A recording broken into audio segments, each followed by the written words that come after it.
our getting off the treadmill was basically just getting off the treadmill and then getting on a Peloton. Well, when are you going to write your mature, like old lady album? And I'm like, give me some time. I probably will write it soon. Like this yesterday, I just got out of bed and I had a limp. But that doesn't mean we have to always be on or be out front. I don't think we need to be in pursuit of work as much as we used to. And I think we should allow our creativity to just bubble up when it bubbles up.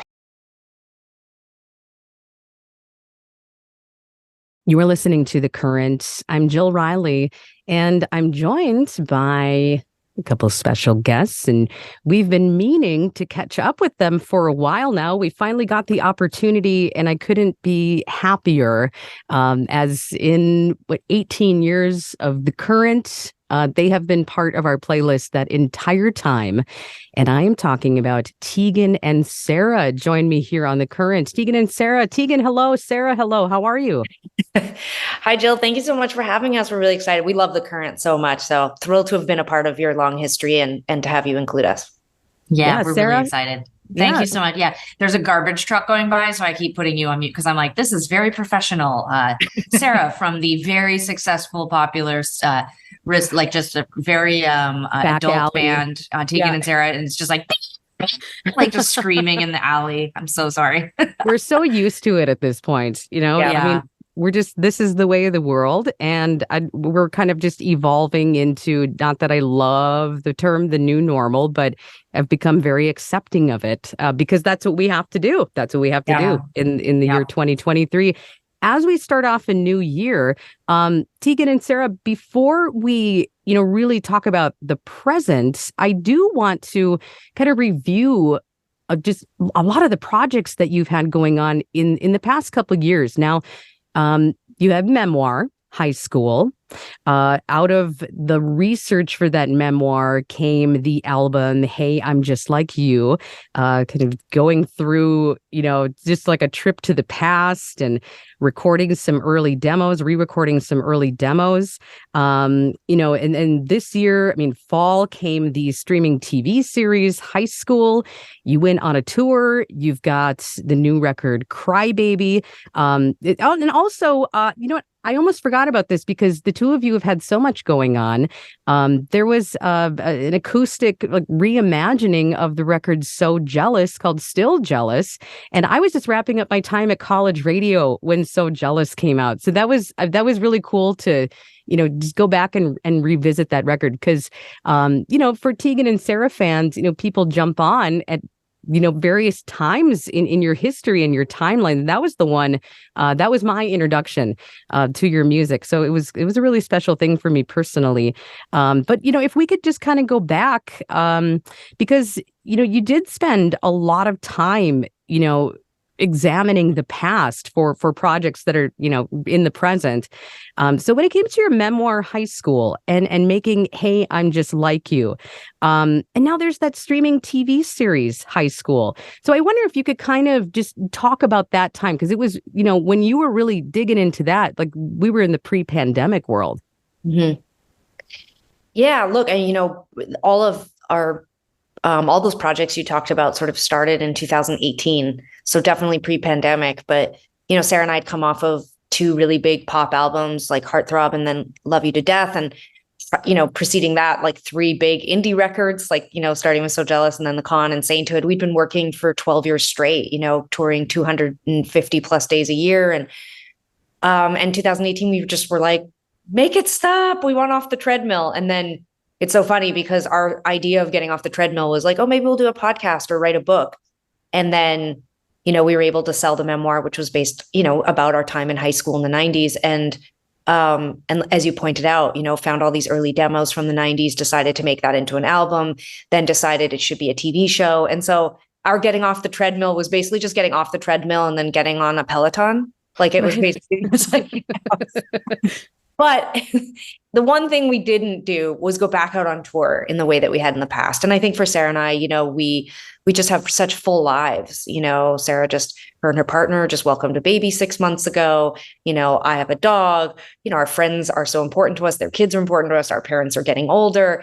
our bodies and our, our ability to be on the road has changed. And so the book and the show and all these things have sort of been us wanting to be creative and definitely to process the past and to create content and all that blah blah blah. But also we just really wanted to be at home more. So it's been an amazing 5.5 years working on all these projects and having the ability to go back and tell these stories and be able to kind of stretch our creative muscles into new areas. Like making a TV show is, right now we have our fingers and toes crossed we get a second season, but honestly, even if we don't, like, I'll be sad if we don't, but I also just feel incredibly lucky. Like, who would have thought, especially having just written the memoir a few years ago, like we were such little degenerates, like we were just ragamuffin little like dirtbag kids from Northeast Calgary, just kind of, I just don't think anyone expected any of this from us and including us. And so it's just been an amazing 5 years to get to do other stuff,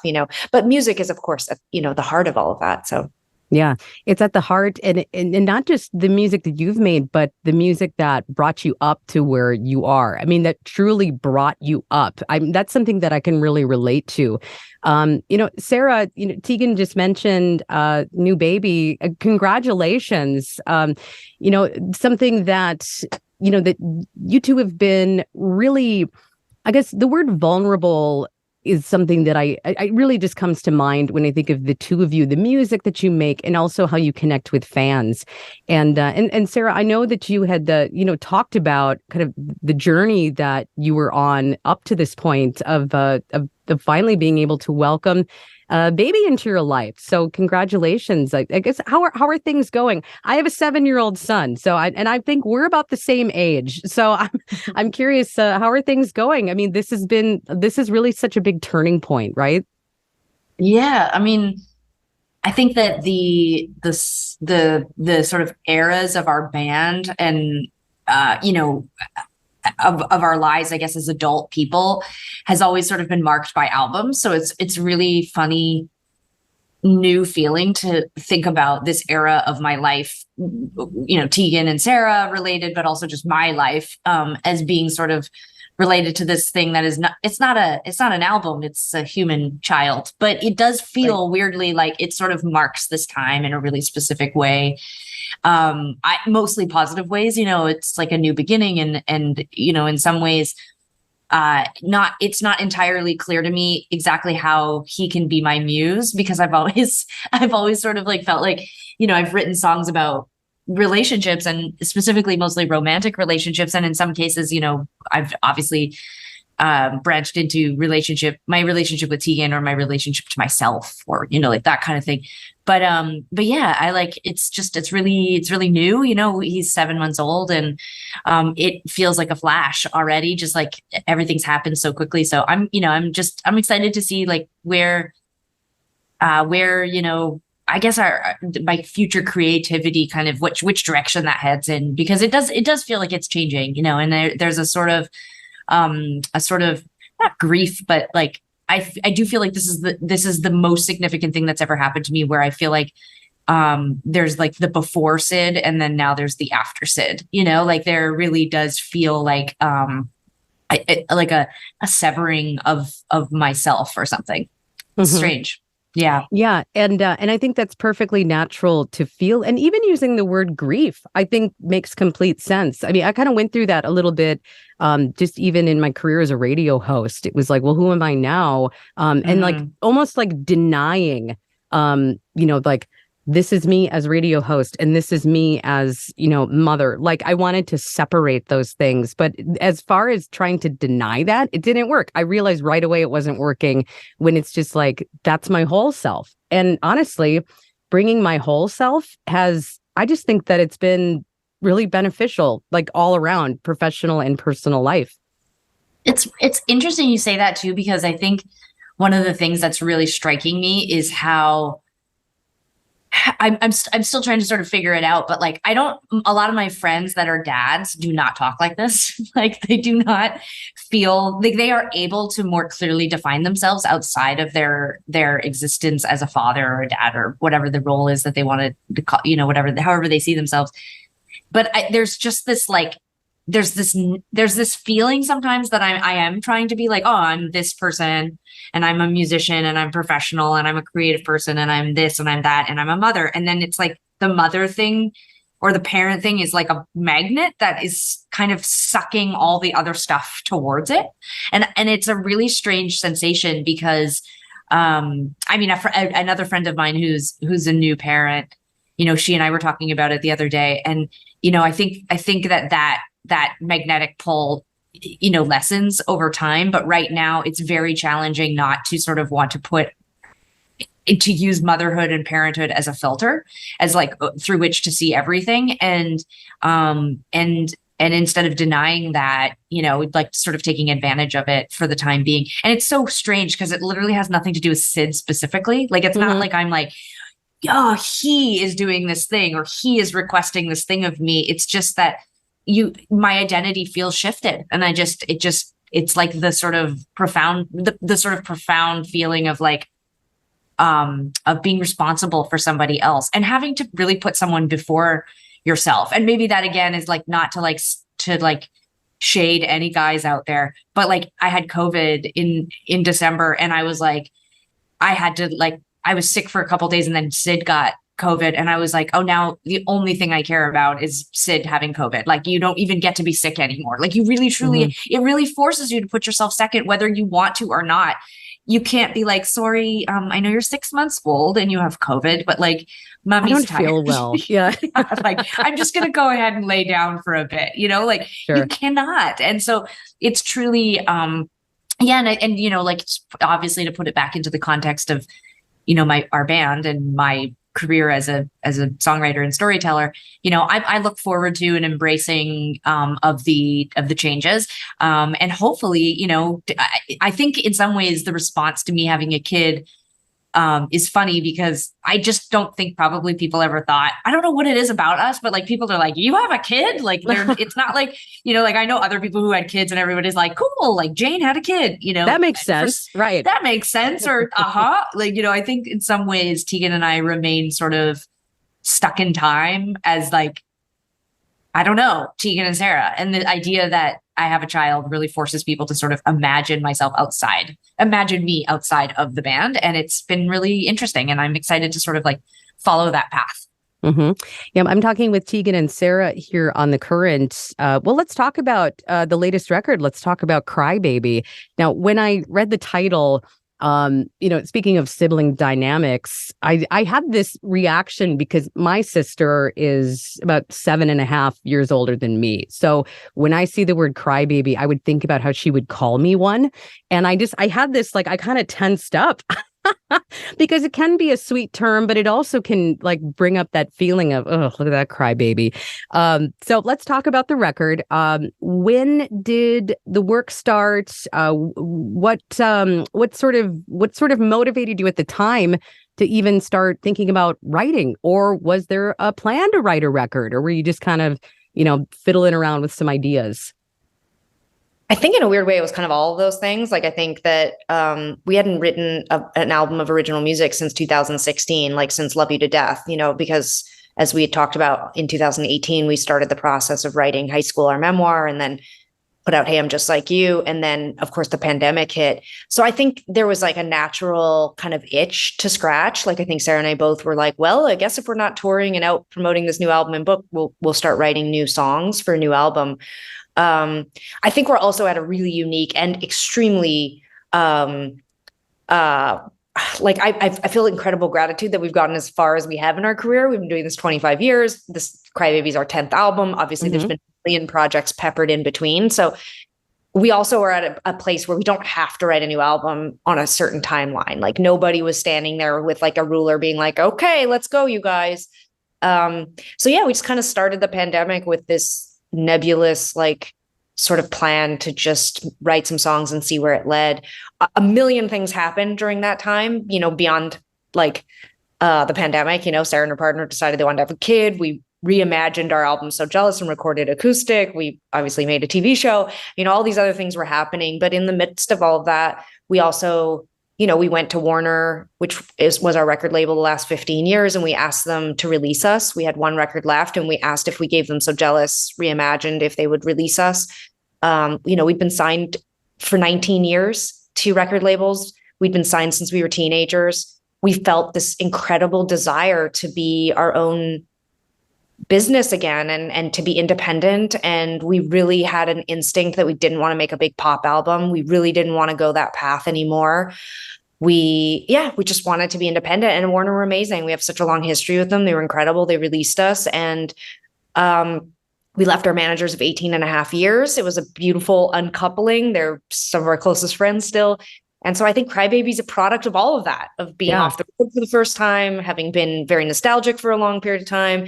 Sara wrote a lot about the process of becoming, or of attempting to become a parent. For me, I was writing about like, what will my identity be?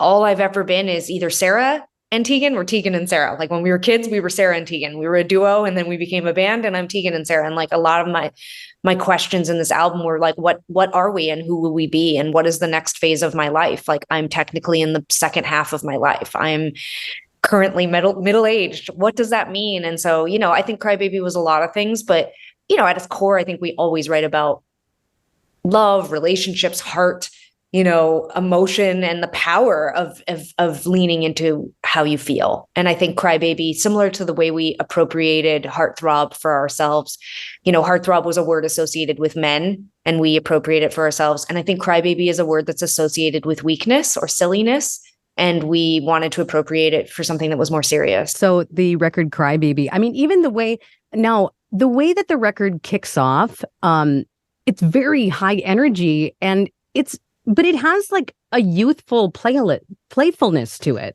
Yeah. Yeah. With I Can't Grow Up. I mean, it really like out of the gate, it's like, bam, and it's busy, and it's but yeah, it's a weird thing. Yeah. It's like a weird thing. Like I think Sara just said this a few minutes ago. I think that Sara and I, it's a combination of things. I mean, we're blessed to still look very young, which I'm very grateful to my mother's side of the family for that genetic gift. But we're also small, like we're short people. Like it's generous to say we're 5'2". And so I think like people see us as younger than we are. And so there's this weird tug of war that happens in us. Like my mantra for this year was lean into legacy, because we are a legacy artist at this point. Like we are middle-aged, and yet there is this weird dysphoria sometimes where I'm like thinking that my peers are 20. Like I'm looking at like the new 20-year-old artist and being like, that's my competition. And it's like, no, it's not actually. My peers are of a different age. So I think Crybaby is us pushing against that a bit and saying, we are not dinosaurs. Like we are still youthful and excitable and have an enormous amount of energy and enthusiasm. And we come by our punk, pop, indie rock roots. Really, honestly, it's the music we listen to and we're inspired by. So I think like, that album is our response to our age too. Like, and saying like, no, we're not going to make a sleep. But here's the thing that's really weird. Like, I'm not saying that it's not a response. I mean, it can be seen as a response, but I don't care how old I am. Like, if you look at my playlists of what I listen to and the music that I'm interested in, we are making music that well, for me anyways, like I am making music that reflects the kind of music that I'm interested in. I don't know what, and I do wonder if this is also being a middle-aged woman, because I don't think anyone is like, Tom York, really, with Radiohead still, like with all the blips and blops and analog, keyboard synthesizers, like, come on, man, grow up, like, I just feel like men, when they are sort of like, when they continue to sort of like drive, a sound or a genre into their later years, it's sort of seen as like, they're, I don't know, they're gatekeepers or they were originators or whatever. And I actually read a lot of reviews and comments about some of the music off of Crybaby as sort of like, I don't even know if it's negative, but just a lot of people sort of being like, they still sound like they're trying to be 20, whatever. And I'm like, I'm not trying to be anything. I'm just trying to make music that fits. Like, I like the kinds of sounds and I don't think anyone would listen to this record and not, see like a sonic lineage from our previous albums or the music that I'm influenced by or the production that I'm inspired by. But I do think that as women, as we get older, there is this kind of tendency to be like, well, when are you going to write your mature, like old lady album? And I'm like, give me some time. I probably will write it soon. Like this yesterday, I just got out of bed and I had a limp, I'm on my way to the old age part of my career where I'm not going to want to like run around, my feet hurt. Like I wear 2 pairs of socks and I want to play the folk festival circuit. Like give me a break. Like just let me get there on my own terms. But I do feel like with women, there is this kind of like, if you're still trying to be goofy and have fun and playful and have a certain kind of punk or alternative spirit, it sort of is like, it's like when people make fun of women who dress too young when they get older, whereas like men can like keep their shirts off and run around on stage and spit fake blood and everybody's like, what a fucking hero. Oh, sorry. Right, that's hero. okay. Yeah. No, I love that you're talking about this because I was thinking about this. I listened to the record in full again yesterday as I was just like, I really want to get into the mindset here. And I was thinking, is it maybe like a generational thing where, I'm in my early 40s now. But I don't think that means the same thing anymore because I don't know that I remember like my mother having the same thoughts when she was in her early 40s. I don't know what those were, but she certainly didn't have all of a sudden like the way that I dressed 20 years ago is suddenly coming back around. I can't possibly own enough pair of Vans. Like that's always been me. And it's going to continue to be me, that I've been able to like maybe hold on to this spirit that is like, it's truly me. It doesn't matter how old I am. Exactly. And we're allowed to. We are allowed to. Right, though, I think it is generational. Like I think these generations, like the internet and like just the exposure to everything is like, it doesn't feel as old and timey. It's not like, oh, you aged out. You're 40 now, and like I think everything has changed. That's a much bigger topic, but like I think you're dead on there. I also think we came by it honestly because our grandparents, like they were very current and cool. My mom worked with teenagers. My mom still looks, in my opinion, 15 years younger than she is, and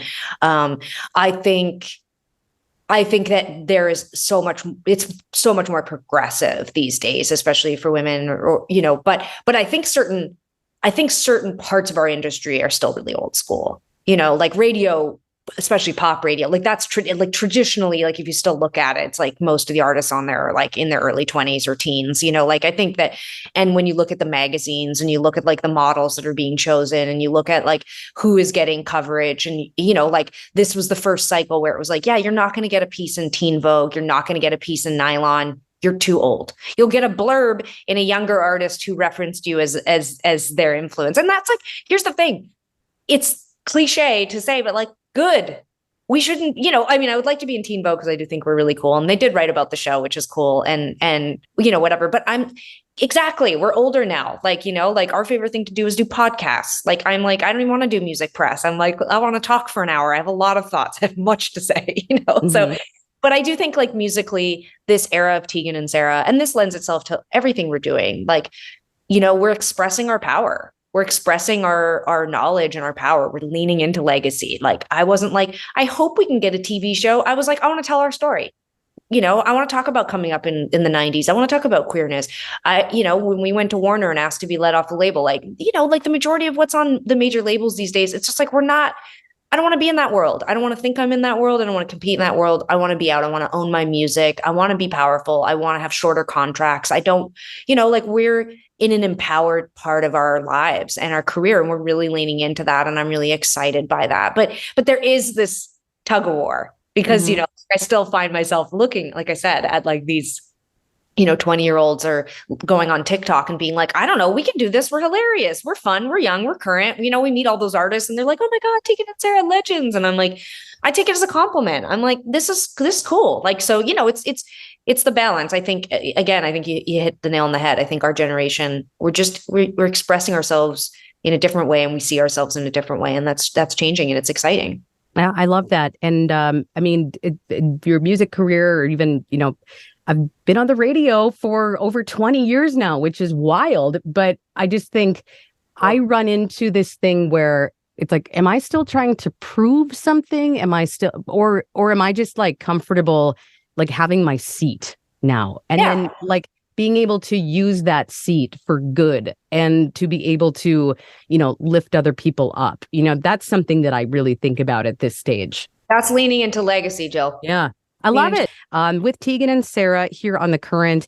Crybaby is the new record. Gosh, I think we were playing like 4 different songs from the record, Yellow and I Can't Grow Up and Faded Like a Feeling and This Ain't Going Well. But you know what? It may be a song on the record. It may be a snapshot of some feelings of time. But, I really think like things are going well for the two of you. And it's incredible to see you at this point where it's like, okay, we spent time examining the past and here we are and we're comfortable with where we are. And now it's time to move forward. And I guess just to, I think we got about a minute or so here before we wrap up.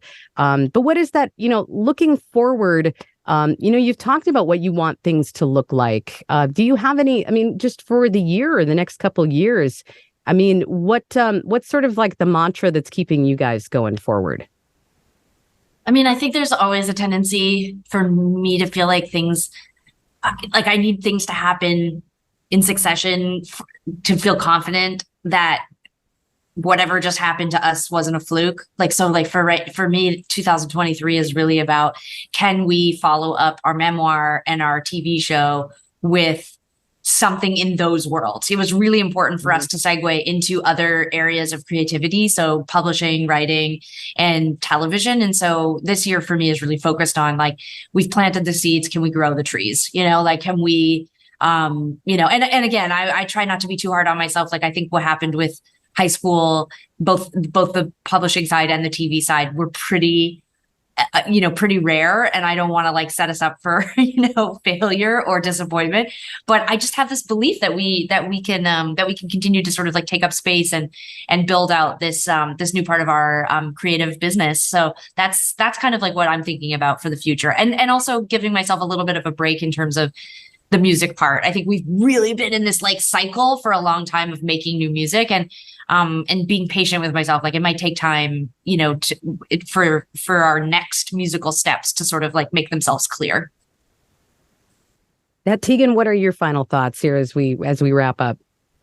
I think I just came back from a vacation where I didn't like do work the whole time. And it's not so much as like, I want to do less work, but I realized that I don't probably take enough time to just enjoy the life that I have. And I do think there's a compulsiveness to our businesses and how hard Sara and I have worked. And there's a compulsion to sustain it. And I think what Sara was just saying, like, I think at some point we also just have to trust, like, this is where the lean into legacy comes in. We have to trust that our legacy, it just exists. And the music we have out there continues to be rediscovered by new people all the time. And we're not going anywhere, but that doesn't mean we have to always be on or be out front. I don't think we need to be in pursuit of work as much as we used to. And I think we should allow our creativity to just bubble up when it bubbles up, and there's lots to nurture and mend and keep growing for sure. But I think the competitive time of my life, it has ended. Like I don't feel in competition. I don't feel it brings me nothing. I'm not in it's.